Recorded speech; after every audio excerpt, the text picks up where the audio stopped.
तो चलिए हम लोग एमपी के लगातार पढ़ते जा रहे हैं और हमारा जो आज का चैप्टर है वो 9 है और जो टॉपिक है वो है मध्य प्रदेश का इतिहास और उसके अंतर्गत है मध्य प्रदेश के प्रागैतिहासिक काल प्री हिस्टोरिक पीरियड पर आधारित प्रश्न हैं और ये सभी कॉम्पिटिटिव एग्जाम्स में आते हैं, इसलिए इसको बड़े ध्यान से समझना है आपको।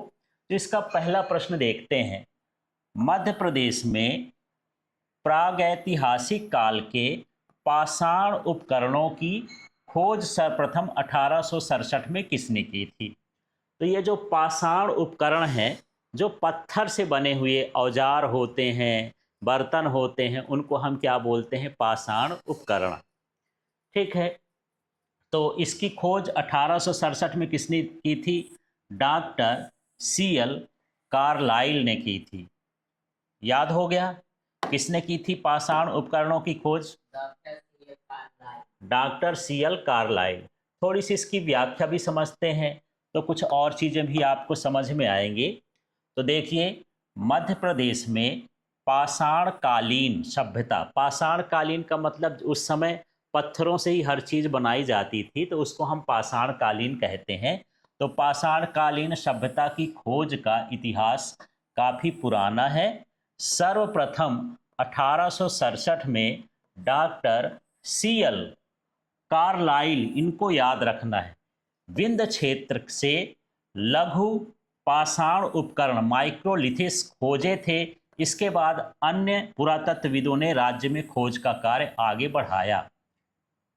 तो इस तरह से पाषाण के उपकरण हमारे मध्य प्रदेश में मिले थे। 1867 में सीएल कार्लाइल ने इन्हें खोजा था। चलिए इसका दूसरा क्वेश्चन देखते हैं। दूसरा क्वेश्चन है, ये अक्सर आता है इसलिए बड़े ध्यान से देखना है।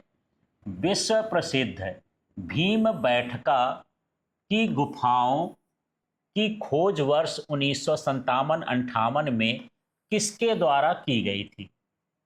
तो यहाँ पर जो सही उत्तर है ये है डॉक्टर विष्णु श्रीधर वाकणकर ने की थी भीम बैठका के गुफाओं की खोज। अब इसकी थोड़ी सी व्याख्या समझते हैं कि ये कैसे कैसे खोज इन्होंने प्रारंभ की थी। आपको याद रखना है, भीम बैठका सीधे डॉक्टर विष्णु श्रीधर वाकणकर। तो चलिए देखते हैं ये भीम बैठका किस जिले में है, कुछ चीज़ें और भी जान लेंगे। तो रायसेन जिले में स्थित भीम बैठका की प्रागैतिहासिक गुफाओं और शैल चित्रों की खोज उज्जैन के विश्वविद्यालय के प्रसिद्ध पुरातत्वविद डॉक्टर विष्णु श्रीधर वाकणकर ने की थी। इस अद्वितीय खोज के लिए उन्हें पद्मश्री से भी सम्मानित किया गया था। वर्ष 2003 में इसे यूनेस्को की विश्व धरोहर सूची में भी शामिल किया गया है। तो यहाँ पर गुफाएं बनी हैं और इसमें शैल चित्र बने हैं। शैल चित्र का मतलब होता है पत्थरों के ऊपर हम नक्काशी करते हैं, कुरेदते हैं, डिजाइन बनाते हैं, तो उसको हम क्या बोलते हैं? रॉक पेंटिंग या शैल चित्र बोलते हैं। तो यहाँ दो तीन चीजें समझना है कि जो भीम बैठका है किस जिले में है? रायसेन जिले में है। ये किस लिए प्रसिद्ध है? अपनी गुफाओं और शैल चित्रों के लिए प्रसिद्ध है। इसकी खोज किसने की थी? विष्णु श्रीधर वाकणकर ने की थी, है ना। और इसको ये विश्व धरोहर सूची में कब शामिल किया गया था? 2003 में। तो इस तरह से इसमें भी छोटे छोटे क्वेश्चन बनते हैं, तो साथ में इनको भी समझते जाना है। अब यहाँ पर तीसरा क्वेश्चन है। तीसरा क्वेश्चन तो देखिए क्या है। मानव खोपड़ी ह्यूमन स्कल का जीवाश्म भारत में सबसे पहले मध्य प्रदेश के किस पुरास्थल से प्राप्त हुआ था?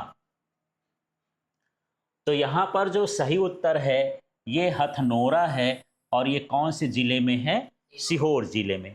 चलिए इसकी थोड़ी सी और डिटेल समझते हैं। इनको आप नोट भी कर सकते हैं। तो देखिए इसकी व्याख्या क्या है। 5 दिसंबर 1982 को पुरातत्वविद अरुण सोनकिया को सीहोर जिले के हथनोरा नामक स्थान पर नर्मदा नदी के किनारे मानव खोपड़ी मिली थी और ये जीवाश्म थी। जीवाश्म का मतलब है बहुत प्राचीन समय की थी, है ना। इसे नर्मदा मानव कहा गया, नाम दिया गया। यह भारत में मानव उपस्थिति का सबसे प्राचीन और पहला प्रागैतिहासिक प्रमाण माना जाता है। इतिहास के पहले का जो भाग होता है वो प्रागैतिहासिक काल कहलाता है, पाषाण युगीन काल कहलाता है। उस काल में ये खोपड़ी मिली थी, तो उस समय इसका खोपड़ी का जब हम आयु का निर्धारण किए थे तो बहुत प्राचीन समय की ये खोपड़ी थी। तो सबसे पहले कहाँ पर मिली थी ये? हथनोरा में। ये याद रखना है, क्या? हथनोरा में। ये किस जिले में है? सीहोर जिले में। इस मानव खोपड़ी का नाम क्या रखा गया था? नर्मदा मानव रखा गया था। और ये कब खोजा गया था? 5 दिसंबर 1982 को। और किसने खोजा था? अरुण सोनकिया ने खोजा था। तो इस तरह 3-4 क्वेश्चन तो इसी के भीतर ही बन जाते हैं, एक एक लाइन इंपॉर्टेंट होती है। अब यहाँ पर हम 4th नंबर के क्वेश्चन में हैं और इस क्वेश्चन को समझते हैं। जनरली जो क्वेश्चन कॉम्पिटिटिव एग्जाम्स में आते रहते हैं उन्हीं को हमने शामिल किया है, इसलिए बड़े ध्यान से देखना है। देखिए क्वेश्चन क्या है? मध्य प्रदेश के किस पुरा स्थल से पशुपालन के सबसे प्राचीनतम साक्ष्य प्राप्त हुए हैं? कैसे पता चलता है कि पहले जो प्राचीन समय के लोग हैं वो पशुपालन करते थे? ये किस जगह से पता चला? ये है आदमगढ़। क्या है ये? आदमगढ़। अब इसके बारे में जानते हैं कि आदमगढ़ कहाँ है, कैसे इसकी खोज हुई, कुछ चीज़ें इसके बारे में और समझते हैं। तो चलिए यहाँ पर देखते हैं क्या है ये। तो नर्मदापुरम है ना, ये संभाग है। इसमें होशंगाबाद जिले में स्थित आदमगढ़ शैल आश्रय से मध्य पाषाण काल में पशुपालन के साक्ष्य मिले हैं। यहाँ R.V. जोशी के निर्देशन में उत्खनन कार्य हुआ था, जहाँ से लगभग 25,000 लघु पाषाण उपकरण और मानव के साथ कुत्ते को भी दफनाए जाने के साक्ष्य मिले हैं। तो इसका मतलब कुत्ता भी तो एक जानवर है, मानव के साथ जो है दफनाते थे और सीधे गाड़ देते थे, इंसान को भी और साथ में कुत्ते को भी। तो इससे पता चलता है कि कुत्ते का ये पालन चालू कर दिए थे। तो जैसे कुत्ते हैं उसी तरह से दूसरे पशुओं को भी ये पालते थे। तो यहाँ पर 2-3 चीज़ें आपको समझना है कि आदमगढ़ कहाँ पर है। ये नर्मदापुरम संभाग में है, या कह सकते हो होशंगाबाद जिले में है, ठीक है। और यहाँ पर जो है ये पशुपालन के क्या मिले हैं? साक्ष्य मिले हैं, जीवाश्म मिले हैं, ठीक। अब चलिए हम आगे बात करते हैं। क्वेश्चन नंबर 5 में है और इस क्वेश्चन को देखते हैं। तो देखिए प्रश्न है यहाँ, मध्य प्रदेश की प्रथम ताम्र पाषाण कालीन बस्ती किसे माना जाता है, जिसकी खोज डॉक्टर वाकणकर ने की थी? तो सबसे पहले यहाँ तो ताम्र पाषाण समझ लेते हैं, जिसमें पत्थरों का उपयोग तो करते ही थे, साथ में तांबे का उपयोग भी चालू हो गया था। तो ऐसे काल को हम क्या बोलते हैं? ताम्र पाषाण कालीन समय, है ना। तो यहाँ पर देखते हैं, तो जो प्रश्न है कि यहाँ बस्ती सबसे पहले किसने खोजी थी, ताम्र पाषाण बस्ती, तो किस जगह पर था ये? कायथा। और ये कहाँ पर है? उज्जैन में। खोजने वाले कौन है? वही डॉक्टर विष्णु श्रीधर वाकणकर, ये उनका पूरा नाम है। तो चलिए इसकी कुछ और डिटेल समझते हैं। तो देखिए यहाँ क्या है, उज्जैन के निकट छोटी काली सिंध नदी के किनारे स्थित कायथा मध्य प्रदेश की पहली ताम्र पाषाण कालीन संस्कृति की बस्ती मानी जाती है, ठीक है। तो सबसे पहले यही समझ लेते हैं कि कायथा किस नदी के किनारे है? काली सिंध के नदी के किनारे। फिर कायथा किस जिले में है? उज्जैन जिले में। ये किस लिए प्रसिद्ध है? क्योंकि यहाँ ताम्र पाषाण कालीन संस्कृति की बस्ती थी। यहाँ पर तांबे की कुछ मिले हैं बर्तन, और साथ में वहाँ पर जो है कुछ घरों के अवशेष मिले हैं, जिससे ये पता चलता है कि यहाँ बस्ती है।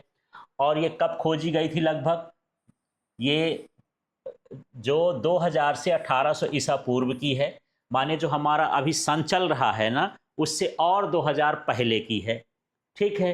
प्रसिद्ध खगोलविद वराह मिहिर की जन्मस्थली भी कायथा ही है। तो वराहमिहिर हम इसको मैथमेटिशियन भी मानते हैं, जो गणित के और ज्योतिषी के ज्ञाता थे।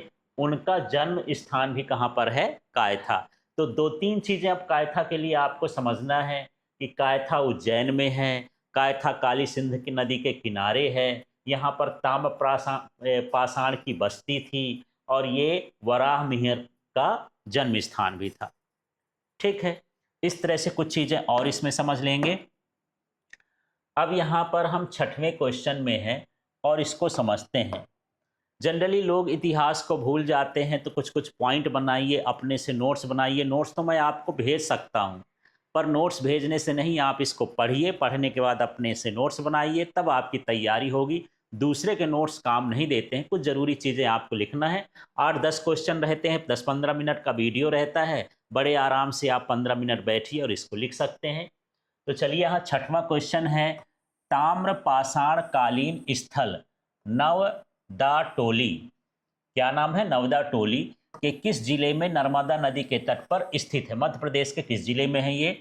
तो ये किस जिले में है? खरगोन में है। और ये ताम्र पाषाण कालीन है। और ताम्र पाषाण का मतलब मैं बताया था कि इन्होंने तांबे का प्रयोग करना प्रारंभ कर दिया था, कुछ बर्तन बनाना, सिक्के बनाना, इस मूर्ति बनाना, इस तरह से। इसलिए ऐसे समय को, इस काल को, जो पीछे का ऐतिहासिक काल है, उसको हम क्या बोलते हैं? ताम्र पाषाणीन काल। अब इसको थोड़ा सा समझते हैं। जगह का नाम क्या है? नवदा टोली, है ना? ये ताम्र पाषाण कालीन का बस्ती है और ये किस जिले में है? खरगोन जिले में है। और किसके पास है? महेश्वर। महेश्वर प्रसिद्ध है ना, ज्योतिर्लिंग है यहाँ पर। ये कहाँ पर है? नर्मदा नदी के तट पर। ठीक है। और इसमें ताम्र पाषाण कालीन पूरा स्थल है, मानी प्राचीन समय का जगह है ये। ठीक है। यहाँ पुणे के दक्कन कॉलेज के प्रोफेसर डॉक्टर HD सांकलिया द्वारा उत्खनन कार्य कराया गया था। यहाँ से प्रचुर मात्रा में गेहूं, चना, मसूर और मूंग सहित विभिन्न अनाजों के प्रागैतिहासिक साक्ष्य मिले हैं। अब देखो, चना, गेहूं, मूंग तो सड़ जाता है, लेकिन ज़मीन में बहुत नीचे जगह दबे रहने के कारण कुछ कुछ उसके कण उसमें मौजूद थे, जिससे पता चला कि यहाँ पर ये है, ये गेहूं है, चना है, मसूर है। माने प्राचीन समय में इन अनाजों का भी उपयोग जो है यहाँ के लोग करते थे, नवदा टोली के। ठीक है। तो यहाँ पर अब दो तीन चीजें समझना है। तो नवदा टोली कहाँ पर है? खरगोन जिले में है। और ये किसके नज़दीक है? महेश्वर के नज़दीक है। कहाँ पर है? नर्मदा नदी के तट तट पर है। प्रसिद्ध क्यों है? ये ताम्र पाषाण कालीन है का पुराना स्थल है। और ये भी बताता है कि यहाँ पर लोग अनाज का उपयोग करते थे। ठीक है ना? तो ये अनाजों के लिए साक्ष्य है। यहाँ पर ये पता चलता है कि उस जमाने के लोग अनाज का उपयोग करते थे। अब हम यहाँ 7वें प्रश्न में हैं और इस प्रश्न को देखते हैं। चलिए, आप लोग समझिए। प्रश्न है, मध्य प्रदेश के किस पुरा स्थल से तांबे की 427 कुल्हाड़ियां मिली हैं और मानव बस्तियों के सुरक्षित रखने वाली परिखा खाई के साक्ष्य मिले हैं? मानव बस्ती को सुरक्षित रखने का, और यहाँ पर जो है 427 कुल्हाड़ियाँ किससे बनी हुई? तांबे की बनी हुई मिली हैं। तो ये कहाँ पर मिले हैं? तो यहाँ पर जो स्थान है वो है गुंगेरिया। और ये कहाँ पर है, किस जिले में है? बालाघाट में है। चलिए, इसके बारे में थोड़ा कुछ और समझते हैं। तो समझ में आ गया, जगह का नाम क्या है? गुंगेरिया है। किस जिले में है? बालाघाट में है। और यहाँ पर ताम्र पाषाण कालीन बस्ती भी है और साथ में तांबे की कुल्हाड़ियाँ भी मिली हैं। तो चलिए देखते हैं। बालाघाट जिले का गुंगेरिया ताम्र संचय संस्कृति का भारत में सबसे बड़ा केंद्र माना जाता है। मतलब यहाँ पर तांबे के बहुत सारे अवशेष मिले हैं।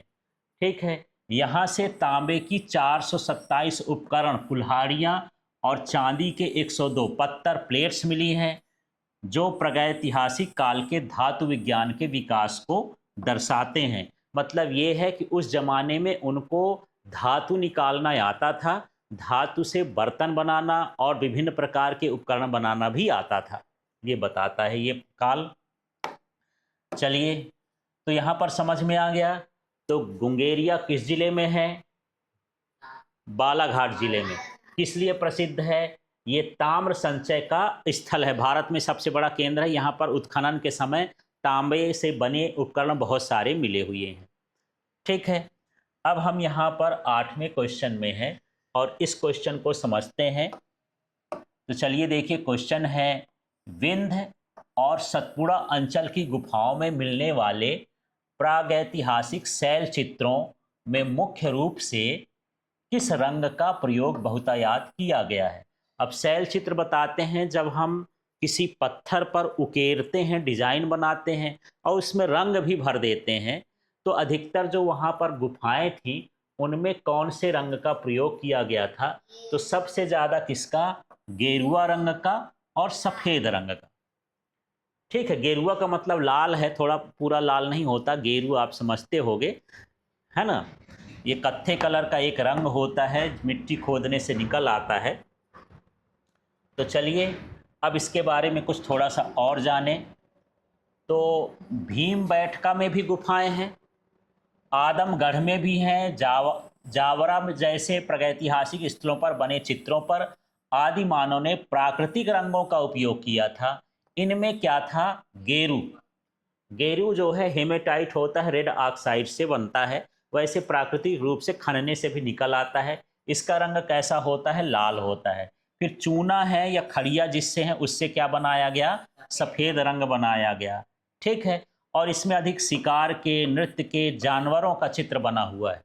शिकार कैसे करते हैं, डांस वांस का कैसे उनकी मुद्राएं थी, वो चित्र बना था, और साथ में वहाँ पर जानवरों के भी चित्र बने थे। तो इस तरह से यहाँ पर जो है किस रंग का प्रयोग अधिक किया गया? गेरुआ और सफ़ेद रंग का। चलिए अब क्वेश्चन नंबर 9 में है। तो क्वेश्चन है मध्य प्रदेश के किस प्रागैतिहासिक स्थल से सती प्रथा के प्रथम अभिलेखीय साक्ष्य प्राप्त हुए हैं जो गुप्त काल से संबंधित थी? तो देखिए, सती प्रथा क्या थी? इसमें यदि किसी का पति मर जाता था तो पत्नी को उसके साथ ही संस्कार जला दिया जाता था, तो इसे हम सती प्रथा कहते थे। तो हम कैसे जाने कि ये सती प्रथा होती थी? उसके साक्ष्य कहाँ मिले हैं यहाँ पर? तो उसके साक्ष्य कहाँ पर मिले हैं? केरल में, और ये जगह किस जिले में है? सागर जिले में। ठीक है, तो चलिए थोड़ा सा इसके बारे में और समझते हैं। तो यहाँ देखिए, सागर जिले में बीना नदी के किनारे स्थित एरण मूल रूप से एक ताम्र पाषाण कालीन स्थल है, माने प्राचीन समय में है, यहाँ तांबे का उपयोग होता था, पुरानी बस्ती है एरण। तो कहाँ पर है ये? सागर जिले में है। इसी स्थल से बाद में 510 ईस्वी का भानुगुप्त का प्रसिद्ध एरण अभिलेख भी मिला है।